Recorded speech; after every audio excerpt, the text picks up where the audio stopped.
Everybody get up, no need to cram now. We got a real jam going down, going down, going down, going down, going down, going down. Welcome to the IntelliJAMS. We are back for another jam. I'm excited about this one. I've got Paddy with me, who's the owner of PM Digital. And over the last few jams, we've been talking a lot about how to hypothesize a good experiment, how to instrument that experiment. But I feel like a piece of this that we haven't jammed on is the actual customer experience. Like, how does your customer experience these tests that you put together? How do they interpret it? So, Paddy, excited to jam with you on kind of like the customer facing side of the experimentation world. Thank you so much for having me. Yeah, it's a pleasure. Yeah, I mean, zero's it's a tough one to get right, but there's a lot of things we could probably chat about today in terms of the customer and everything like that. So excited to get stuck in. Amazing. I think maybe like the best place to start here is when we were kind of talking about doing this episode ahead of time, you were talking about that customer experience specifically and like, hey, everyone wants to be customer oriented and like, hey, when you're putting these together, you have to have the customer in mind. What's kind of like, where do you think the best starting point for this is? If someone's listening to this and saying like, hey, I want to make sure that these experiments that I'm putting together, I'm actually putting that customer experience first. Like, how would you actually recommend someone kind of get started with that?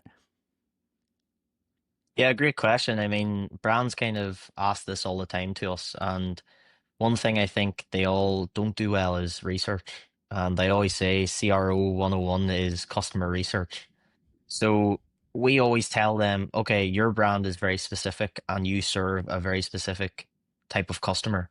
So something that we have to do is understand what they see, what they click on, and who they are. So we go very deep into the customer tone of voice. We look at quantitative and qualitative analysis. So if we're researching a brand, we really want to understand who is their avatar, what motivates them, all the psychological triggers they might need in order to purchase. So is it, a fear that they're trying to, sort out, or is it something that they want to achieve? Then what we like to do is understand, okay, what are they actually seeing? So we dive deep into the scroll depth of their pages, the average scroll depth of the website, the average duration they're on your site is very important. And also then starting to ask them questions, because you're trying to buy more of these people at the ad level that are already in your ecosystem. So why are you not trying to extract information from them? So one thing we do is we set up surveys. We've got like a 4-way survey we've kind of do, where we do one on-site survey, which, we do for only a certain length of time, because you could argue that it affects the customer journey. The second thing we do is post-purchase surveys. You get direct feedback from people who have just went through your website and who have just purchased. So more like, how was your experience? Was there anything nearly stopped you from purchasing? These types of things. Then we do customers that have already purchased. So every 90 days or 180 days, depending on the type of brand and product, brands should send out an email to them asking for direct feedback, and, structuring it something like a plain email directly from the founder. And it's with a survey link, and brands kind of see it, or customers, kind of see it as like a personal bit of feedback that the brands are asking directly from the founder. So we do all of this type of stuff. And then we really review, okay, reviews. How do we mine the reviews to understand most used words, most used phrases?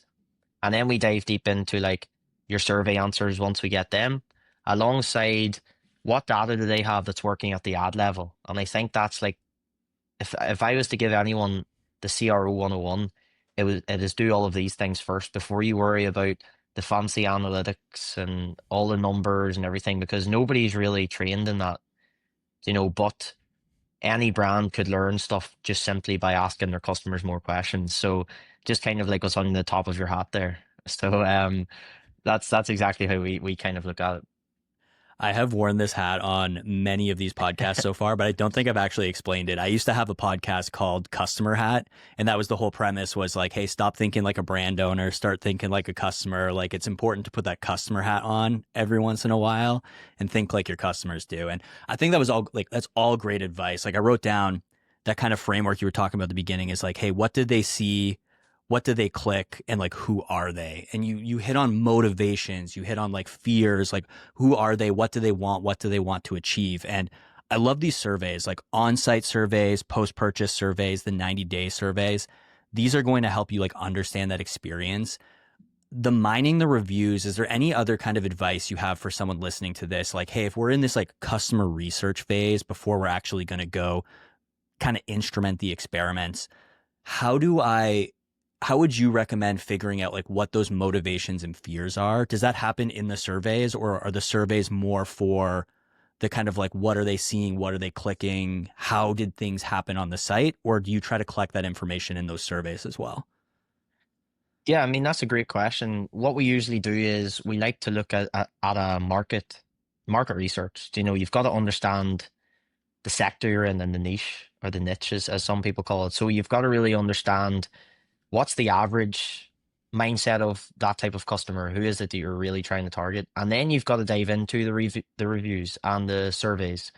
And it's all about what are you trying to learn from the survey that kind of structures that. So, you know, you will understand based off reviews, and you will understand based off testimonials, and you know, people giving you the answers. Like, the answers are in their words. It's how they describe their experience with the product.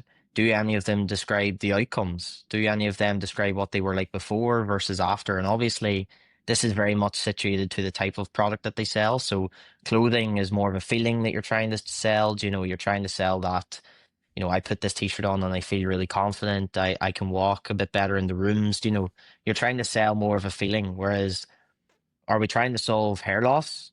Do you know what they're really going to learn about confidence issues and not respecting themselves? You really don't know until you ask your customers what made them buy.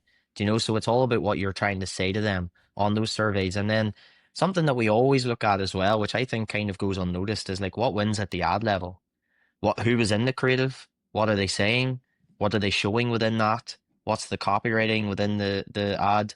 And then also support tickets. I think this is like a really, really, really undermined one of like, people will give you a lot of answers within that as well. And CRO is about understanding your customer, focusing on what they actually see and what they do, but then also what issues are they describing, and can we reduce anything else across the board? Not just increasing the metrics of average order value, conversions, revenue per visitor, but also can we reduce returns?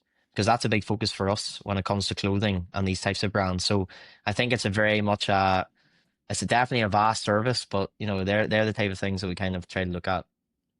I love that. The mining the reviews, support tickets, getting the meaning behind the words. Like, hey, someone says something, and like, what was the motivation? How were they feeling when they said that? And I know there's like, we've had jams on this podcast before, is testing science or art? And we kind of always come back to like, it's both. There's a science to it and there's an art to it. And being able to read into those motivations and like the customer research side of this, I think like there is a science to it, but there's also an art of reading into the motivations behind what was actually said and not necessarily taking what was said at face value. So a lot of gems to find kind of like across these different places. So you said like, okay, that's a little bit about who they are when we're trying to like build this customer experience. You talked about what they see, what they click. For people listening, like what is your go-to for that? Because we can just look at the data, but that's only going to tell us the end result. It's not going to actually tell us anything about kind of like the journey from start to that result.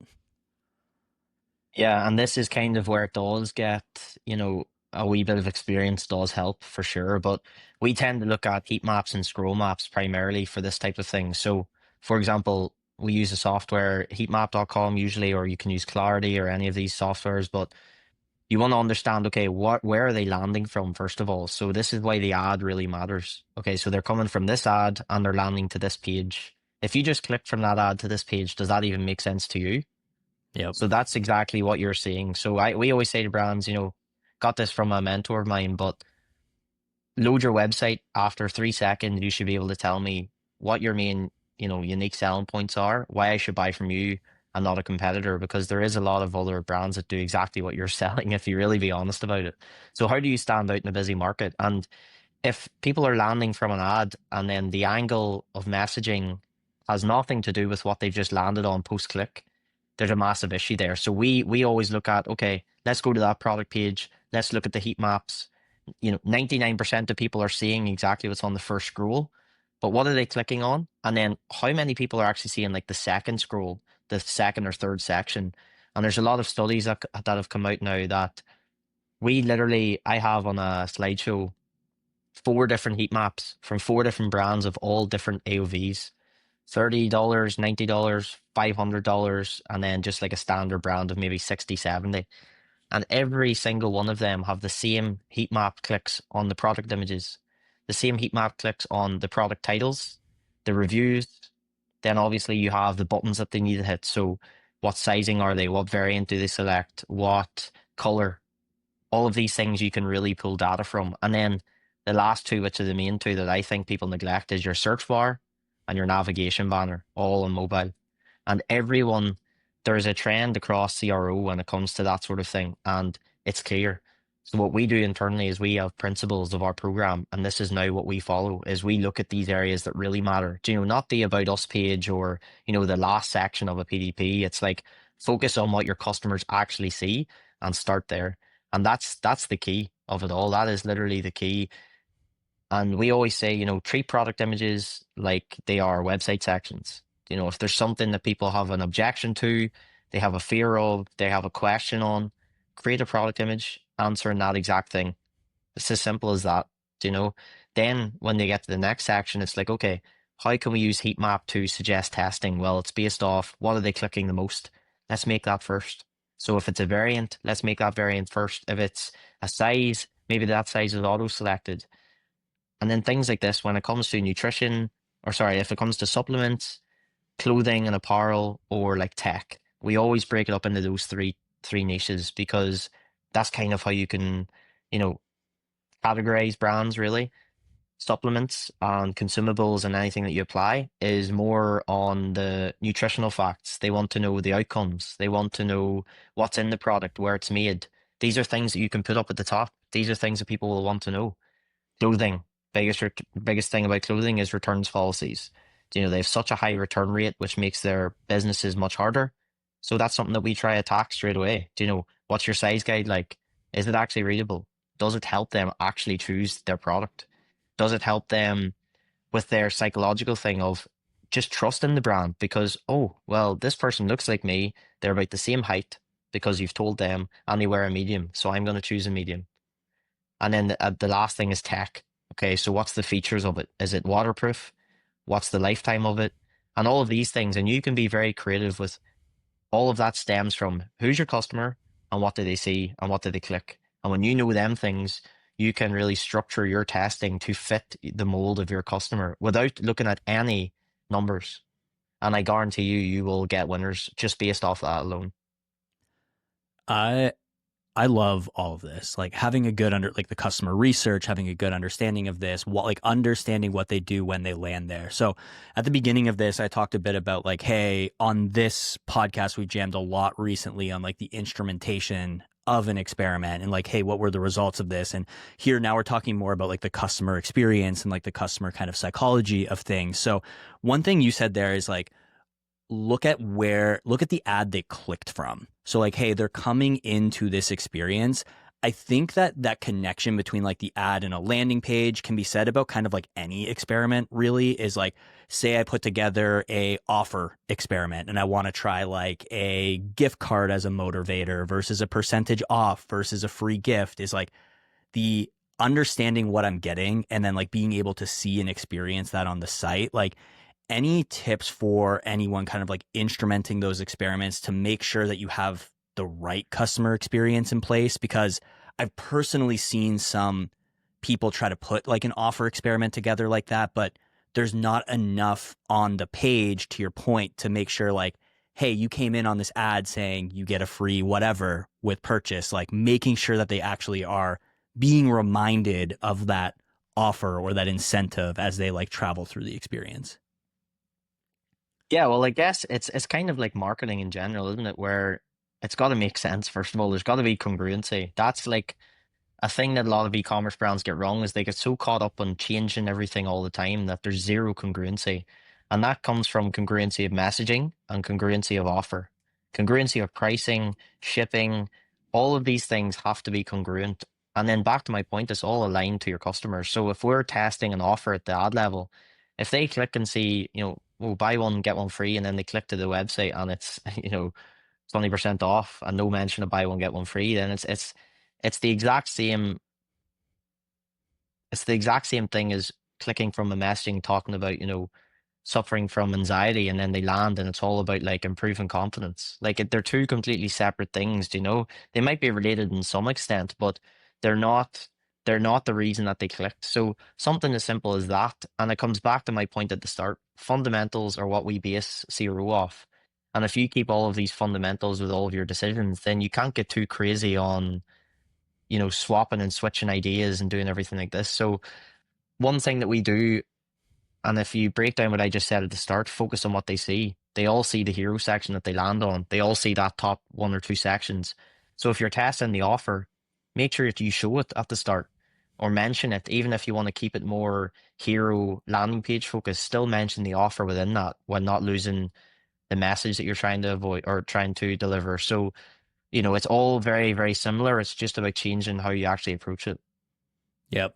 I love that word congruency. That's how, like, it's basically how I would describe it as well. Like, hey, if someone's coming in looking for a particular offer, do they see it in that first like land above the fold? And like, can you have like whatever the driving force that you believe is going to get someone to convert? Can I pull that all the way through the experience? So like, hey, not just have them be like, hey, you're going to get 20% off or you're going to get a free gift. And I know that from the ad, but it's not shown on the page and I don't see it again until I actually like get into the cart or like actually to checkout. Like you've just made a disjointed experience. It's not congruent from like, I came in expecting this and can I keep that expectation all the way through the journey? Yeah, exactly that. Like the amount of brands that come to us thinking, we're really struggling with this and that, and can you look at this? And we just jump on. It's like, here's a free gift that you get, and then on the website or the product page section, it doesn't even show the free gift that they're getting. So it's nearly as simple as this. Like if you're telling someone they get a free gift with purchase, show that on the home page, show that in the collection page, show that on the product page, actually show the gift, mention it in the announcement bar, show them it in the cart, actually added to the cart for free. And then in checkout, it's going to be automatically added, of course. But that's back to my point of congruency. So a lot of this is just principles that we follow, and it's literally down to that.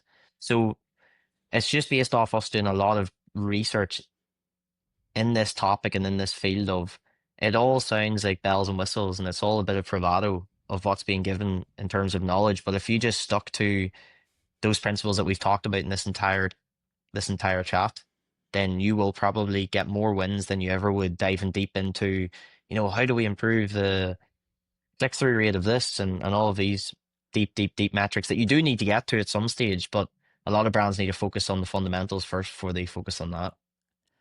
We've had a few gems on this podcast before talking about like micro testing versus macro testing. And I think it's very similar to like your principles where it's like, hey, if we stick to the macro thing, like some of these macro ideas that we want to understand and validate, it's a lot easier to start with those than it is to get like very micro and very specific. Like that's how you eke out additional wins on something that's like performing really well. But if you're still in the I'm trying to ideate, I'm trying to understand, I'm trying to explore, it's about those principles. It's about those like foundational pieces. 100%, 100%. We just had this talk today on our like internal training, and our head of CRO was kind of going over this as well, where we've been really deep diving, the situation a brand could be in. And we talk, and I repeat this word constantly, but we have our CRO program and our what we call profit optimization, because I think CRO is the worst name of all time, but we call it like profit and funnel optimization because we look after the entire funnel from lander to click on site. But with that comes sticking to our fundamentals, but prioritizing the strategy of the brand based on where they're at and what their goals are. So if some brands are stalling, macro testing. If brands are continuously scaling, how do we continue to let them scale while improving the entire revenue per visitor of that store, increasing average order value, increasing conversions, and all the important metrics that there is? Can we plug an extra lander in? Can we test a lander which is off-site, which might not disrupt things as much, and making sure we test it at the ad level and things like this? So there's a lot of that comes into play, and I think there's a real misconception in the industry as well as to like a lot of brands want net new. Like when I say net new, they want net new pages, net new page builds. They want full website builds, and it's like, well, where are you at as a brand? What is your goals? And then we should align the strategy based off that. And this is what I think we're probably good at, is being able to give brands a bit of pushback to say, listen, I think you're wrong in the way you're maybe going around this. And here's where we think you should be aiming for. Do you see where we're going for from that? So that's probably been a massive focus for us over the last couple of months. I mean, I feel like I'm just agreeing with everything you said. We're very aligned on these things. Like that, one thing I like to say is like, you just never want to be standing still. And I think like when you focus on those net new, like Paddy, we just need to redo our site, or we need to create 5 new pages. Like that takes time. And if you go from like, hey, I'm not going to do anything, to I'm going to wait for 3 weeks to do something, to start collecting the information, like it's a balance of that macro and that micro. Like all that really matters is you should always be learning. You should always be exploring. And the worst thing you can do is stand still. So if you are just going to stand still and wait for this big bet or this net new thing, that's bad. But if you continue to just like micro optimize and tinker and never think about what that bigger thing is going to be, that's also bad. You don't get to 1 billion adding by ones, but you also can't multiply 0. You need both. Yeah, exactly. And one thing that we always say too is we base all of our ideation, all of this stuff that me and you have chatted about today, that's our research. Then it gives us our ideas. And CRO and profit optimization is an ideas game. All of marketing is kind of just an idea. It's just about, is the idea backed by data and strategy, and can we execute on it? And then what we do is we prioritize it. So based off how hard it is to build, how long it will be, and the potential impact, we then will structure our tests based off of that. So we can't just go for like 10, 10, 10s, because like, you're going to be waiting, as you just said, there weeks and weeks and weeks for like 1 or 2 things. Whereas if we try and strategize it where it's like copywriting tests, product image testing, landing page, above the fold UX principles maybe implemented, there's 4 very different things that could have 4 very different impacts and 4 very different timelines. So one might be quick, one might be long, medium, short. So it's trying to balance that. And again, back to my thing about the misconceptions, is I think people read stuff in social media and online and think, oh, well, a agency should be building, all of this because we're paying them X amount of money. But no, our goal is to literally get you results. What that entails shouldn't really matter to an extent. Obviously, it does to an extent as well. But you see where I'm going with it. It's a very fine balance you have to fit with where is that brand, who is running it, and what should we strategize and prioritize for them.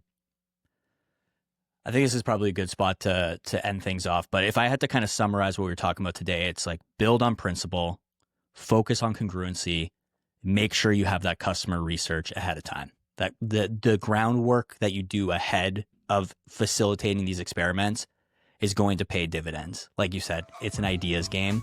So how do you get the best idea, test it, validate it, and either be confident to move that forward or confident that it didn't work? Exactly. Spot on. Couldn't agree more. All right, Paddy, thanks so much for coming to jam with us. Thank you so much, guys.